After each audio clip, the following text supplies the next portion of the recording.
Last time we saw the FW20, it ran for the first time in almost 3 decades. Now it looks like it did on the grid, but underneath a lot has changed.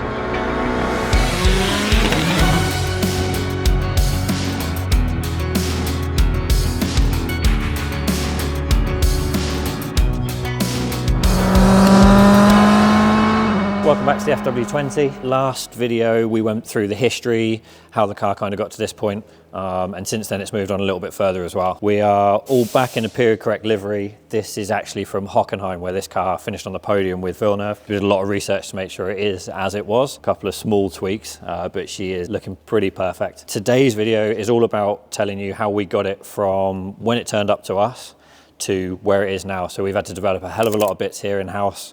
We've done a lot of scanning, a lot of design and manufacture with TDF Precision. And between Joe and Alex, who are both from our works and precision department, they're going to take you through all those changes, how we did it, and how we've got it back to this point, ready to move on before shakedown and then to the customer. So we're going to run you through front to rear. We've had to redesign quite a lot of stuff on this car. Let's start with suspension wise. These are all original bones, so when we get a car, one of the first things we do is completely strip the car, and any structurally integral components, including the chassis and the bones and everything, will get crack tested. Luckily for us, the bones actually passed. It was the push rods that actually didn't. So this section here, which transfers the corner movement to the dampers underneath here, is connected to a rocker, transfers it through. That had actually failed on both sides. We had these redesigned and made in steel rather than carbon. Not necessarily lighter, but that's not also what we're going for on this because we're not racing the car. But it means that they have more of a life, they are stronger, and as well, they won't ever impede the chassis with them being externally mounted on rockers like this. If the car ever got into a crash, as it's not mounted the same as the wishbones in the side of the chassis, it would only ever damage the rocker at the top, which means the driver wouldn't necessarily be affected by the difference in material, or say their legs are literally running through here, so none of that energy is transferred into the chassis. So moving on to the corners, when the car came to us, it was fairly complete, but one thing it was lacking was the ducts. So using CAD and whatnot and our precision department, we've managed to make these brake ducts, which Alex will explain how we did that. Yeah, so as Joe was saying, we tackled push rods and brake ducts for this car, amongst some other bits to make that all work.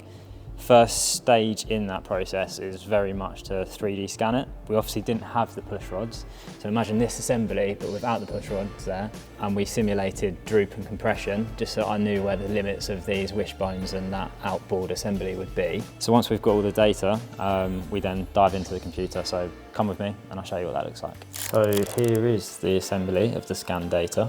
This is generally where we start when we start the design process. As you can see, with the different colours, some things are individual components which we can turn off and on. With this brake duct, we had quite a good understanding of sort of size from all the other cars that we've worked on over time. What would fit with its sort of like period, what would be too big and what would be too small and might restrict the cooling. And as you can see, we've got the push rod here as well. So just really a constraint of the brake duct, something to work around. You can see how it works there. We've got quite a big cutout on this side because when the driver would be right hand down, this is the left hand assembly. This brake duct will swing around quite a lot more and potentially impact that. So clearance for it in all directions. You can see essentially there's a couple different things going on here. We have both the brake duct and then a 3D printed gasket AV as well, which is quite a nice touch really. Like little detail that you probably wouldn't ever notice unless you knew what he's looking for. So we're able to additively manufacture now TPU, which is like an elastomer which will remove a lot of the vibration caused through cornering and hitting curbs and stuff like that. Protect the part, protect this carbon brake duct that we've obviously put a lot of time and effort into getting right, and it needs to do the job of cooling the bearings and the brakes and everything in that outboard suspension, so we don't want to lose it on track. We then manufactured this push rod. That was sort of like the first thing that came together for us, and then that really informs the sort of outboard part of this brake duct. The brake duct itself has quite a big clearance to the push rod.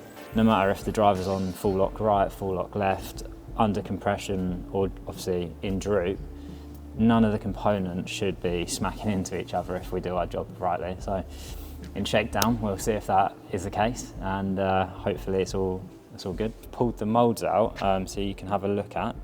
This is essentially the manufacturing process for any real carbon parts really. This is like a tooling block that gets machined, in this case, in 2 parts. You have your sort of A surface and B surface. For a lot of the parts, like these brake ducts, they'd actually be tooled with A surface, the smooth surface, on the inside. That's sort of what the F1 teams would be doing to really control the airflow internally, because this air is all about cooling the upright and making sure things like the upright bearings stay in the optimal temperature window, that the brake discs are getting a bit of extra cooling, and that basically that assembly doesn't get too hot, because there's obviously a lot of heat generated inside this assembly. Because this car won't quite see the temperatures that it did in the day, we've gone for a brake duct which is tooled, this is so nerdy, but on the outside, so that aesthetically it looks really good, and on the inside it is doing the job. It's just not quite as silky smooth as the outside. So if I pull this apart, this is what one looks like together, and this is what one looks like on the inside. To extract the part, the guys that do the manufacturing for us wouldn't be able to get the part out otherwise, so that's why they're splitting away. You can see in this one actually the detail for the push rod. This is this little sort of boss extruded section is the push rod clearance. So that's where that section of geometry gets really close, and we need to make sure it doesn't touch. So the final part in this sort of area before we dive back in with Joe is the assembly of the barge boards. These 2 left-hand, right-hand pair that essentially take some of the dirty air from the wheel and tidy it up before it runs into the back of the bodywork. We had the barge boards, these carbon barge boards, but without any mounts, so no way of truly mounting these cars and fitting them. Where they are carbon, they're really thin, so we had to create custom mounts and custom sort of top hat fittings, which are these silver bits you see just there, and they allow us to work with the really thin carbon, which is obviously thin for weight purposes, and secure it all. They're actually super rigid, probably some of the most rigid barge boards that we've actually ever had on the car. We did some really nice stuff like creating press tools, but we just essentially designed the sheet metal parts as a flat piece and then press tooled in-house to replicate the shape of the original mounts. We actually had a few, but they were corroded and just not fit for purpose again, really. So original design intent, we reference like old photos as well, which we can find. Even though this car is old, there is still quite a good set of media out there.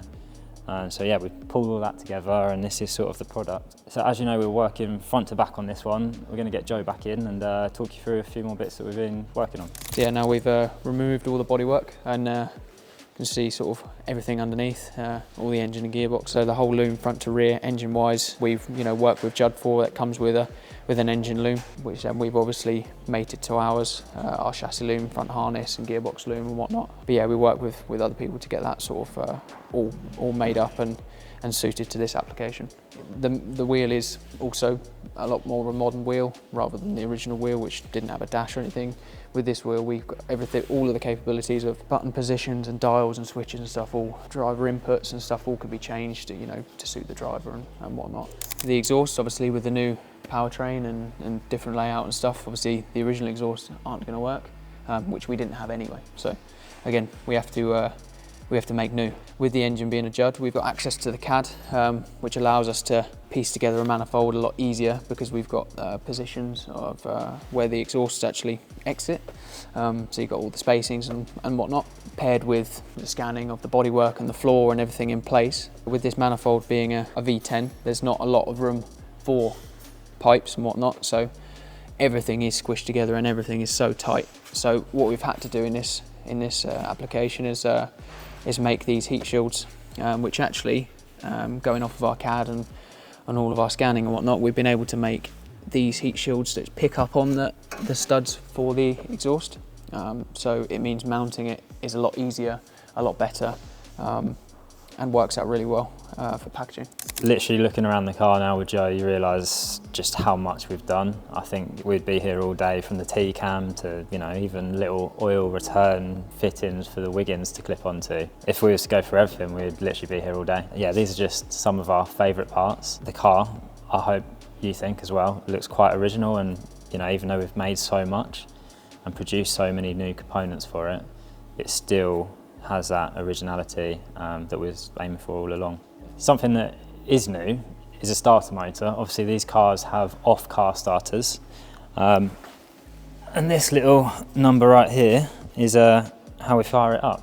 So this slots into the rear, hooks onto the rear jacking point on the RIS, and directly drives the gearbox to allow basically the engine to be turned over and start up to happen.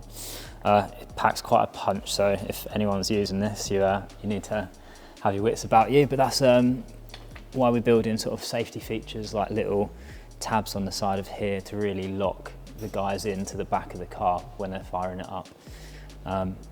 Another reason purely just for doing all of the scan work that we saw on the back of the car here was to make sure this was really dialed in, make sure that the tolerances on the hex drive into the gearbox were great. You know, we can't have any interference or lack of engagement there, because it could be dangerous for someone, and also we don't want to get stuck in the car as we're trying to do something on circuit. Obviously the design of components like that doesn't just happen without scanning in and taking a lot of geometry from what we've got here, ensuring that we've mated all the components and it all stacks up to find information like how far back these jacking points are from the gearbox drive. And that's all, you know, dictated from the back of the tub really. It's all one component, where the engine's structural and the gearbox is structural. They all sort of stack up together to produce this rear end. If we jump into the CAD now, I'll show you what that looks like. This is quite a monster. This is a full car assembly. Essentially, this is our Bible when we work on a car. This is, in an ideal scenario, we build the car up in CAD just as much as Joe or Crumbs or James builds the car up in real life. It's sort of a back and forth. What they should see on the car, I should be able to see in here, and vice versa. That's how we control all those sort of like crazy variables and make sure it's right. So you can see here the barge boards. Scan the original one, create new mounting points all the way around, picking up on those hard points I referenced earlier. So you can see bolts coming through from the inside of the tub, which the original tub has the bolts coming through at peculiar angles and makes it quite tricky, but you end up with some pretty bespoke machinery, machined parts I should say, or some funky angles in your sheet metal components. You can see now, if I turn this to transparent mode, you can see the Judd engine positioned up against that back wall of the tub. You can see the individual scans all assembled of the exhausts as they come out of the exits and collect together. So we did that for the exhaust heat shielding. These large grey areas, which in real life are the parts that you see with the gold foil, the reflective gold foil on. And we scan all the bodywork in, so you can almost see how this top line of the exhaust shielding traces and follows down with the curvature of the bodywork, making it, like Joe said, a real tight but neat and effective package. Then we get into rear diffuser, and I had to scan things a little bit separately in some cases. If I turn off the majority of the car, you can see this in isolation. It's quite nice and clear here actually. We have this rear diffuser, rear RIS section, and that little cutout there is actually where the starter motor feeds through. So that starter motor that I was showing you a minute ago, that's where the guys will be feeding that in, and on the hooks just here, this is where they'll be hooking up underneath and cranking the engine from. Building it in CAD obviously protects the car going forward massively. You know, there's only a handful of them out there. If not, it could be the only one. So I think for the owners, that's a massive sort of added benefit, knowing that we at any time could reproduce a part that we've captured and we've potentially made already. So that's a closer look at some of the bits and pieces that have made this project up. Obviously there is a whole load more to it. You know, we've tried to be really faithful with the restoration in terms of what we've done with everything from the suspension, all the carbon components we've done, electronics, as much stuff in this car as possible. Obviously we've had to make a few allowances for the new engine and a few other little niceties for the owner. But yeah, we're now ready to take it to the next step, which is going to be shakedown and a lot more under the skin about how we set the car up, what we do on a shakedown. We're going to take you along for the journey. So if you're not already, get subscribed, and yeah, we'll see you in the next video.